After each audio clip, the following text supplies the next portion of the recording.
तमिलनाडु व्यापारी संघ परिसंघ कन्याकुमारी मंडल और नेल्लाई मंडल महासभा की बैठक तेनकासी में एक नया जिला बनाया गया और प्रशासकों के लिए एक प्रेरण समारोह आयोजित किया गया, जिसमें नए नेताओं और सदस्यों की भर्ती की गई। அதேபோன்று உணவு பாதுகாப்புத்துறை அதிகாரிகள் ஆய்வு என்ற பெயரிலே அடக்குமுறையோடு அத்துமீறலோடு நுழைந்து ஒரு பொருள் எக்ஸ்பைரி டேட் ஆயிருக்கிறது என்று சொன்னாலும் நல்லதையும் சேர்த்து ஒட்டுமொத்தமாக அள்ளி போடுவதும் ஒரு அராஜக முறையிலே இந்த அதிகாரி நாக சுப்பிரமணியம் என்பவர் கடுமையான அத்துமீறலோடு நடந்து கொண்டிருக்கிறார். நாக சுப்பிரமணியம் தமிழகத்தில் பிறந்தாரா இல்லை சைனா பாகிஸ்தானிலே வந்து இறக்குமதி செய்யப்பட்டாரா என்ற சந்தேகம் எங்களுக்கு எழுந்திருக்கிறது. ஒரு அதிகாரி வணிகர் மத்தியிலே விழிப்புணர்ச்சி ஏற்படுத்த வேண்டும்.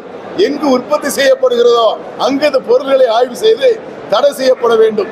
அவர் தன்னை திருத்திக் கொள்ளவில்லை என்று சொன்னால் அவர் மீது நடவடிக்கை எடுப்பதற்கு நேரடியாக மாண்புமிகு அமைச்சர் மா சுப்பிரமணியனிடத்தில் புகார் கொடுப்பதற்கு தமிழ்நாடு வணிக சங்க பேரமைப்பு உறுதியாக இருக்கிறது என்பதை எச்சரிக்கை உணர்வோடு பதிவு செய்து கொள்கிறேன். அதே போன்று பிளாஸ்டிக் தடை சட்டம் என்பது அரசே முறையாக எதை பயன்படுத்த வேண்டும் எதை பயன்படுத்தக்கூடாது என்பதை ஒழுங்குபடுத்திட வேண்டும். குறிப்பாக மல்டிநேஷனல் கம்பெனிகள் நீங்க பார்த்திருப்பீங்க, குறு பெப்சி இது போன்ற பல பொருள்கள் விற்பது எல்லாம் ஒன் டைம் பிளாஸ்டிக். நாங்க போடுற பேக்கிங் கவர் எல்லாம் மறுசுழல் செய்யக்கூடிய கவரை போட்டு கொண்டிருக்கிறோம்.